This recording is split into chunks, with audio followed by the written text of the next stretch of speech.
আল্লাহ পাক এবং তার রাসূল আমাদেরকে এমন কি কি কাজ বলেছেন যেই কাজগুলো করলে আমরা সরাসরি আল্লাহর ভালোবাসা পাবো। জানার দরকার আছে কি নাই? আমি অল্প কয়েকটা কাজ বলে শেষ করছি। এক নাম্বার আল্লাহ এবং তার রাসূল আমাদেরকে জানিয়েছেন আমরা যদি তাওহীদের উপর থাকতে পারি, একত্ববাদ, লা ইলাহা ইল্লাল্লাহ, আল্লাহর ভালোবাসা পাবো ইনশাআল্লাহ।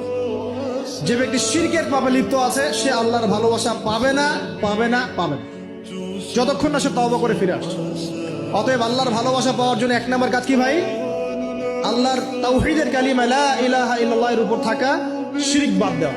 শিরক সম্পর্কে জানার জন্য একটা বই পড়েন, কিতাবুত তাওহীদ। কি নাম বললাম?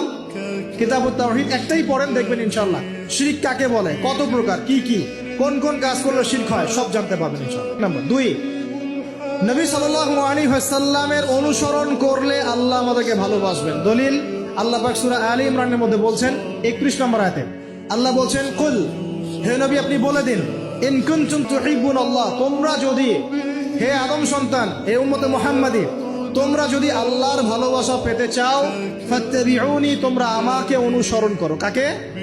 আমাকে বলতে কাকে? রাসূলুল্লাহ সাল্লাল্লাহু আলাইহি ওয়াসাল্লামকে।